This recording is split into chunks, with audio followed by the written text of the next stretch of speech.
I've had an abundance of messages this morning coming my way about several different things. Today is Rosh Hashanah, the start to Rosh Hashanah, shall I say.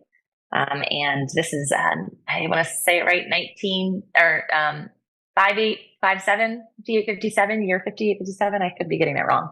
Very close though. And it is the year of the open mouth.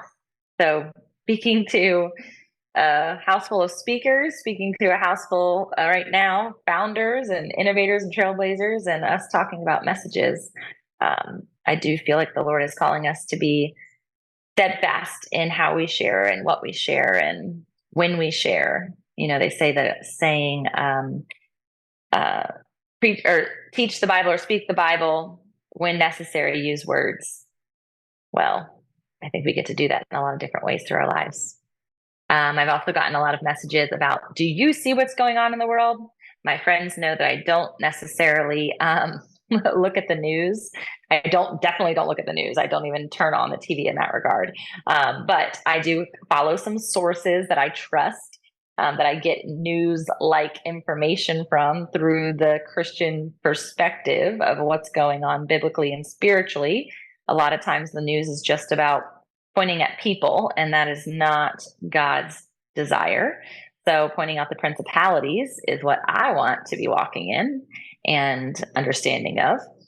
And obviously we've got a war that's seemingly breaking out in Israel and Iran, well, in Israel from Iran. And does anybody have any insight or wisdom or information? We've got this US pact. Man, I sound so political right now. I'm totally not in that realm very often, but it's been in my newsfeed and in my conversations. But this random pact we've got, even here locally, our local high schools just rolled out. Even though June, I think, is Pride Month, they just rolled out History Month for the LGBTQ community in all of our, not high schools, our school board passed it for all of our schools. So there are some parents that are concerned on how does this affect the curriculum? What does this mean for our children who wouldn't necessarily be celebrating it from a pride perspective? There's some deep, rich conversations that can stem out of that. But for now, it's just us three. Who wants to talk to me? Are you going to make me talk to myself the whole time?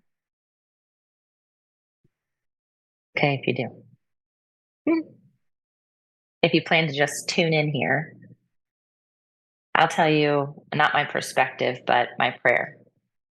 My prayer is that the Lord has the Lord's way. The Lord gets the Lord's way. He always does. He's the victor in all of these situations. And again, not focusing on the broken people, but focusing on the spirits that are attached to said people, said principalities, said governments, said even spheres of influence, and also locales, right? Regions really matter in this regard as well.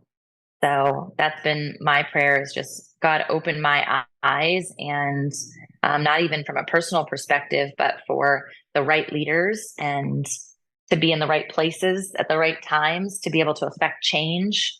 And I think that we are a part of that we shouldn't put ourselves in a different sector of responsibility just because we don't feel like we have power, when in fact, that's exactly what we have.